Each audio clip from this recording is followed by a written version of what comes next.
ปลาคาร์ฟว่านี่จุดยอดเลยพี่น้องเอ้ยทาสีกับบ้านนี่ครับนั่น ปลาโก ยังเกาะไปยัง ปลาโก ไผว่าปลาคอ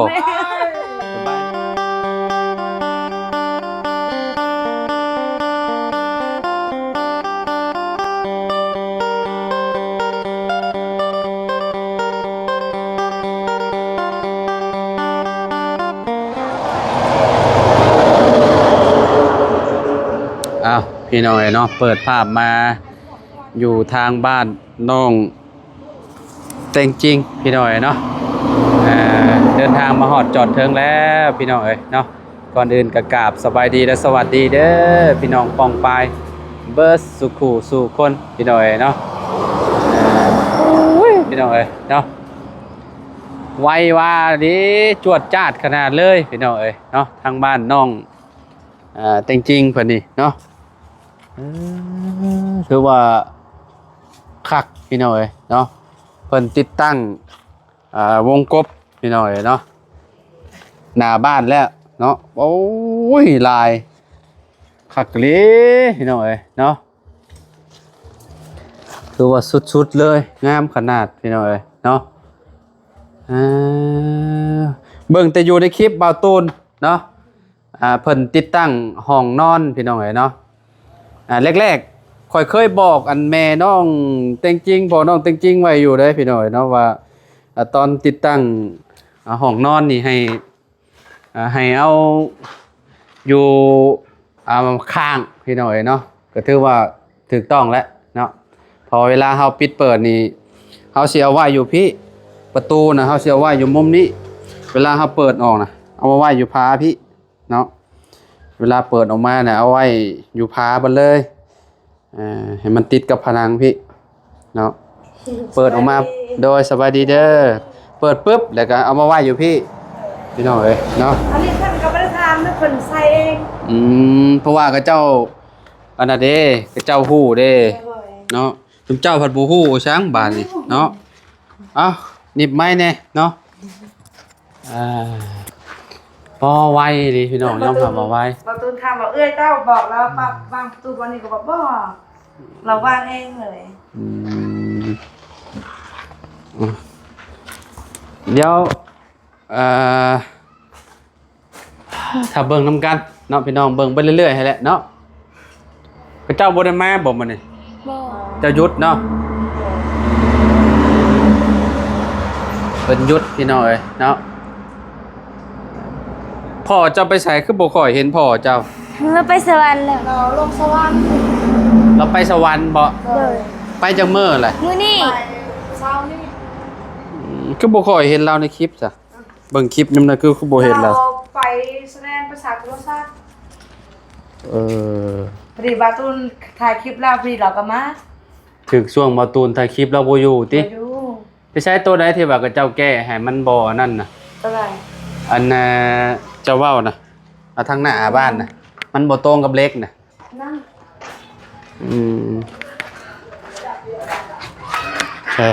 อลังการแฮงหรือเหือนน้องจริงๆพี่น้องเอ้ยเนาะเพิ่นสิแก้แบบใดเด้บัดนี้เนาะปลาไปแบบนี้มันบ่คักได้นี่เนาะบ่คักเพราะว่าเสามันบ่ตรงกันเนาะเลย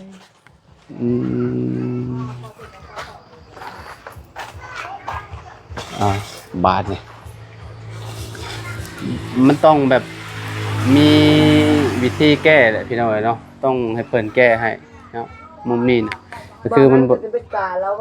ตรงกับเล็กเลยโจเขาเทคานเราใส่ประตูเรามาเบี้ยวเบี้ยวบ่เลยเราใส่บ่ได้คานนั่นน่ะเบี้ยวคานลงนั่นหรือว่าต้องก่อขึ้นไปอีกเนาะก่อขึ้นไปให้มันวิดนี่แหละเอาดินจีก่อขึ้นไปอีกบ่ถามเพิ่นอีกเท่านั้นนั่นแต่จังวิดแม่นเวลาเฮาแนมเข้าไปแล้วมันจะบ่เห็นเนาะหั่นวิธีแก้ก็คือแบบก่อขึ้นไปอีกใส่อีกก้อนนึงหั่นน่ะแล้วก็ให้มันปิดมุมนี้ไปเลยหั่นน่ะเพราะว่าถ้าสิทุบใหม่มันก็คือเก่าพี่น้องเอ้ยเนาะเพราะว่าเฮือนน้องเพิ่นมันบ่นั่นมีแต่ให้เพิ่นลองวางดินจีใส่ลองเบิ่งเนาะ วางดินจีใส่อีก1ก้อน1ก้อน1ก้อนแล้วมันก็สิปิดไปเลยนะอ่า ของหลักเนี่ย นี่เวลาเฮาแนมแบบนี้มันก็สิบ่เห็นเนาะ เลย นี่ต้องเอาดินจีขึ้นประมาณให้มันวิดให้มันเพียงกับเล็กนี่นะ เลย เ ทำมาขึ้นสู้ไว้นั่นนั่นฟรีกับเล็กเอ้ย แม่นเพราะว่าเฮาเสาเฮาน่ะสิแต่งเสาโซ่เด้พี่น้องเอ้ยเนาะข้างหน้านี่ อันนั้นน่ะเพิ่นยับเข้าในอ่ะสิแต่งเซาโซ่ สิแต่งเสาโซ่ข้างหน้าเด้แล้วก็ข้างนั้นก็แต่งเสาโซ่ ตัวนี้ก็สิแต่งหมดน่ะ แม่นแต่งหมดแล้วลูกแก้วมีครั้งหนึ่งที่ว่าแบบมันคนละลายกันเนาะก็บ่มีปัญหาเพราะว่าอันลายแก้วเนี่ยมันก็บ่ได้อันนั้นปานใดพี่น้องมีแต่เบิ่งสำใดสำหนึ่งมันก็บ่ได้อันนั้นเพราะว่าลูกแก้วมันจะเป็นอันนี้เป็นวงมนฝั่งนั้นมันเป็น ตู้งามแท้เลย โอ้ราคาเท่าใดนี่เจ้าบ่บุญเด้อ ไม่ล่างก้อนบ่เนี่ย อันนี้ลายป้าตัวนี้น่ะลายป้าแต่ตัวนี้มันน่ะลายป้าแต่ว่าโตปิดเปิดมันน่ะสีมังกรหรือว่าถ้าบ่มีมังกรก็นี่แหละเอาตัวป้านี่แหละมาใส่เลยเขาว่า ทาสีสแลกคืนนี้ แม่นโอ้สุดยอดแล้วงามแล้ว ขอดูขอทำไปเด้อ ปลาคาร์ฟว่านี่ ครับ สุดยอดเลยพี่น้องเอ้ยทาสีเข้าไปนี่ครับ ปาโก มียังก็ไปยัง ปาโก ไผว่าปลาคอสบายดีเด้อพี่น้องเด้อฮะ เสียยี่ห้อไปเลยก็คอ ว้าวเนาะเจ้าปลาคาร์ฟได้นี่เซากงมีเอ้ย ปลาอย่างแบบปลา ปลาคาร์ฟปลาแบบที่ว่ากับเจ้านิยมเอาซักหรือว่า ปลาทอง เลี้ยงกับเจ้าเลี้ยงปลาคาร์ฟ ราคาทำไมได้ ปลาคาร์ฟ โมเมนปลาโก ครับเด้ เจ้าว่าให้เพิ่นแก้ไหมเจ้าว่าต้องลองวางอันนั้นใส่ลมเบิกขอเนาะวางดินจีใส่ขึ้นไปอีกก้อนนึงขอเนาะ ก่อนหนึ่งพอดี แต่ว่ามันปิดเด้เพราะว่ามันเฮือนเรามันบ่ตรงเลย อันวิดเล็กเนาะ แม่นให้มันวิดเล็กขึ้นไปอีกขอเนาะเพราะว่าวิธีแก้ก็มีแต่ซ้ำนั่นแหละเพราะว่าเบิ่งเข้าบ่เบิ่งข้างในก็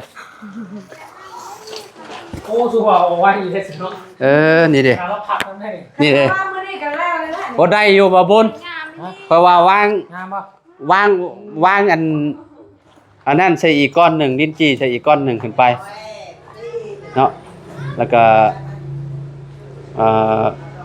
เอาหมุดไปแบบนั้นบ่เพราะว่าถ้าบ่แก้มันก็บ่ง่ายต้องแก้มันต้องมีวิธีแหละ ชี้หน่อยย้อนมั่งเนี่ย แม่นต้อง ย้อนต่อสักชิ้น เบิ่งก่อนเอา Tụi cho ở ดิน cái จี đây là วาง pen ใส่ lông kìa cho สดหนึ่งก้อน เพราะว่าโครงมันบ่ตรงกัน cứ rửa hòn này kìa เพื่อนเรานี่แก้หลายอย่างเลย ง่ายดีเว้ย ซัมซียูเนาะ เจ้าคอยเบิ่งในคลิปเจ้ามาอยู่นี่บ่เจ้าง่ายมาอยู่นี่ Điền บ่ nào งามอยู่พี่เนี่ยนะออกมาก็ได้เห็นคนเนาะ ลองเบิ่งเบิ่งวาวแคมเบิ่งเคาะประตูได้เห็นเนี่ย À mà Không có hú đó Không có hú đâu Khôi xe hay mẹ khôi non cho thường แต่จริงๆโอ้ยเนาะถือว่าเป็นบุญเป็นกุศลของประตูน้อยกับลูกๆเล่าดีหรอเฮ็ดเทือนแบบคันว่าเป็นเฮานี่ตายอันจักชาติเนาะก็บ่ได้นี่เนาะเฮาเอาความจริงเลยเด้ อั นี่ นนี้ก็คือการขับพ่นมาซอยกับซากนี่ อีหลีเฮายอมรับเลยว่าเฮาบ่สามารถหาได้อะ เป็นเคสแรก แม่น ที่ยิงงานในซอยเลย แม่น แล้วก็เห็ดเป็นดินจี แม่น แล้วก็เห็ดคนเดียวลังหนึ่งอย่างนี้ แม่น ถือว่าบ่เพิ่นน่ะโอ้ถือว่าจวดอะไรล้อพี่น้องเอ้ยเนาะดินจีนี่คือแบบยอมรับเลยว่ามันเป็นดินที่ว่าแบบแคะอะไรได้พี่น้องคันว่าอันเฮาซื้อมาเห็นอะไรเฮาอยากได้ดินป๊อกเพราะว่ามันราคามันก็สิแตกต่างกันมันใหญ่อะ บ่เปลือง มันก็บ่เปลืองแต่ว่าอันนี้คือแบบสุดยอดเลย Cướp lông ใจดีเอ้ยเนาะเป็นบุญของเจ้าอะลี Chị đi à ใจดีอีกแล้ว โอ้ยว่าจะว่าวน้องจริงๆมันใจดีไม่ได้อยากออกแล้วกินข้าวกับยังกันนะมึง เออ กินข้าวกับยังกันนะมึง Ra bây giờ ตอนยังน้อยจะป้อนยังลูก จะป้อนลูกเจ้าเนี่ย กระปูนั่นน่ะ กระปู โอเคขออยู่มาป้อนลูกมาก่อนมา เอาไปป้อนวินเนอร์เด้อ มาป้อนเป็นเด็กวันนี้บุญวัฒนา กระปูป้อน ไปกินคือกันกับกูแม่น ฮะเด้เจ้ากับบุญวาสนาเจ้าก็ได้เด้ฮะเด้ เสาเลย โอ้ ไอเสาเลย เสาเลยเด้ บ่นุกเซา แล้วเพิ่นว่าแล้วเพิ่นก็คอยเนาะคอยเป็นคอยไปนะ เหมือนบุญไผบุญลาวไปหน่อยแบบว่ากองมีกับมีคือกันเนาะมีเบิดหั่นแหละพี่น้องคอยกับมีคือกัน สัก บุญ สีตอนนั้นขอจริงๆก็ละให้เราอ้อมขึ้นสักสีตอนนั้นน่ะ แม่นให้เราฮื้อออก ที่ไร ให้เราฮื้อออก เลย พอเว้ากับเราได้เด้เราสิฮื้อออกแล้วเราสิเอาใส่ใหม่ให้พอยังอีกหลายมื้ออยู่ดอกเนาะเพราะว่ายังสิสาบสิหยังอะเด้ อะไรลุงครับมาแม่จริงจะบอกแน่ผมพัวจะนั่นตัดแน่ผมยอมผมนะชื่อแน่ส่งเสือใหม่น่ะ บอกไผ บอกพ่อเขาจริง พอตัวน้อยนะ หน่อย แม่นค่อยได้เห็นคอมเมนต์อยู่ว่าให้ลาวตัดพุงตัดผมแหน่ประตูน้อยก็ได้เนาะเฮ็ดอย่าเฮ็ดตึกๆตักๆหลายว่าซั่น บัด เพื่อนๆก็สิฮึดละสิย้อมผมเสื้อสุดนึง ตัด เอาคือสิทันอยู่ดอกพี่น้องเดือน6เนาะ เลย คิดว่า เอาขับเป็นประพักมื้อนี้ก็แล้วเนี่ยคนก็ โอเค นา เนาะ สิแล้วเท แล้ว ขา แล้วใช้นี่เลยเทพื้น เทพื้นแล้วก็ปูกะโล เทพื้นเราเทพื้นก่อนเราสิโบกอันนี้ละบ่ โอ้แม่นต้องสาบให้มันแล้วจะมาปูกะโลเนาะแม่นแล้วถูกต้องแล้วเพราะว่าถ้าสาบพร้อมปูกะโลแล้วมันสิเปื้อนมันสิบ่งาม แบ เนาะ บนี้ละบ่นี่เก็บบ่ได้แบบนี้ปูนตก แม่นต้องสาบให้มันอันนั้นก่อน บางคนก่อนแล้วเป็นสาบก้อน เลย น่ะเกลือ โอเค คนตกเก็บเอาง่ายแบบ แบบนี้ละบ่เก็บบ่ได้มันเปื้อน โอ้เนาะโอ้ส่องลมถือว่าถูกต้องแล้วเอาไว้ห้องนั้นกับห้องนั้นเนาะแล้วก็ปิดอันนี้พี่น้องโอ้คักเพื่อนเรานี่รับรองว่างามแน่นอนพี่น้องออกมาเนาะถ้าเบิ่ง สี ดู ได้ กัน เลือกแล้วป่ะ สี สีข้างนอกสีฟ้าฮะ ออกทะเล เอาสีน่ะ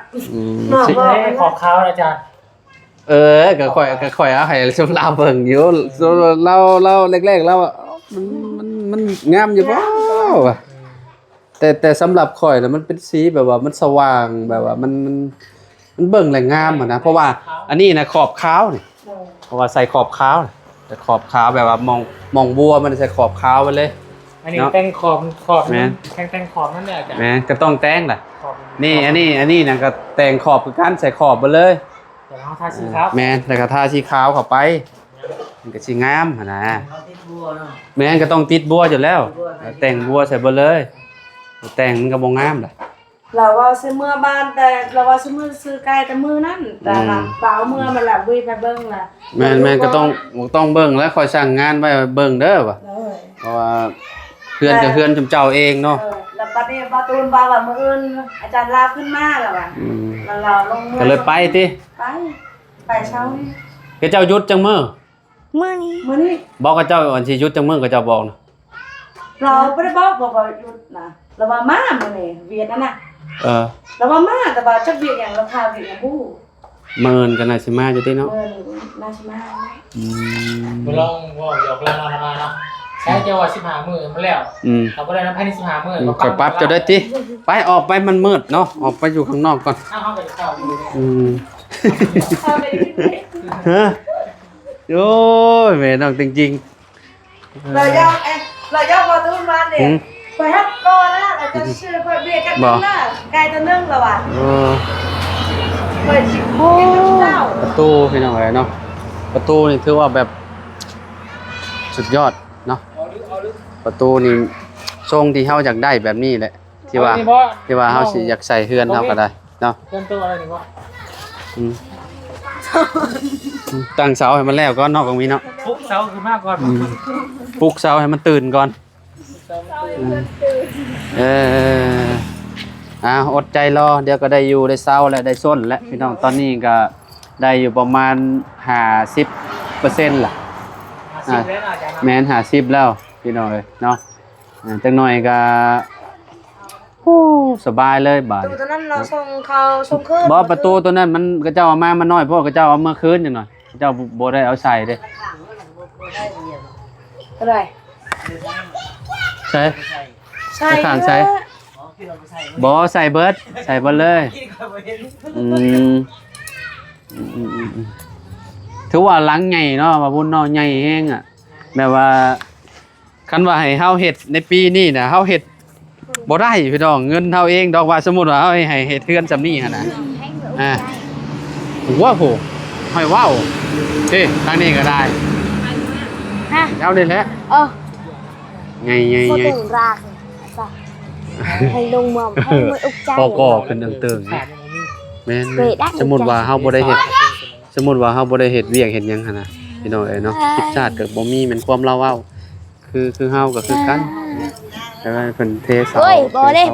บ่เอา ฝั่งนั้นพระจิโบก เมื่อเด็กกับห้องปีเพื่อ เพราะว่าเฮือนมันบ่ได้แบบบ่ได้ทรงจังดีเลยเฮือนหลังนี้นะคือแบบ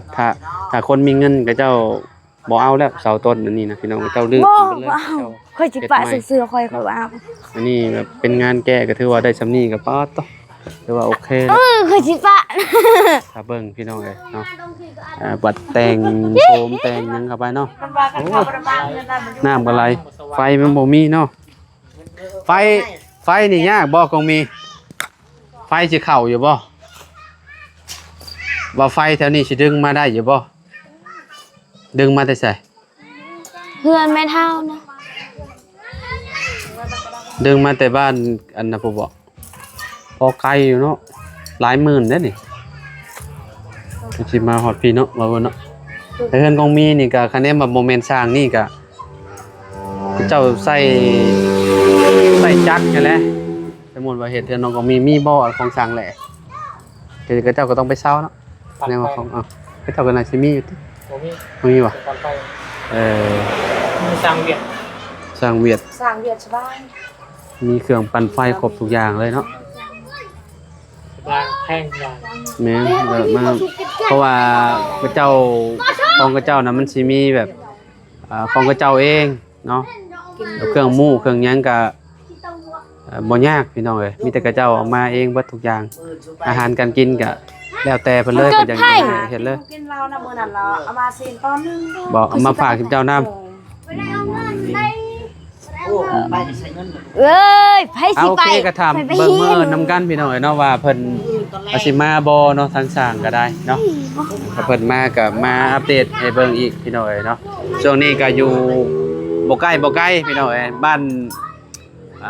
สกีแน่บ้านกระดับแน่เนาะเขตน้องป๊อปช่วงนี้พี่น้องเอ้ยเนาะกำลังเป็นกระแสแล้วก็อยากให้น้องเพิ่นเนาะว่าบุญเนาะอยากให้เพิ่นมีเฮือนมีซ่านพี่น้องเอ้ย มันก็มีฮูบอลของป๊อป มะเปือง กว้าง มะเปือง กว้าง เปือก กว้าง เปือก กว้าง เปือกเปือก เบื้อง เปือก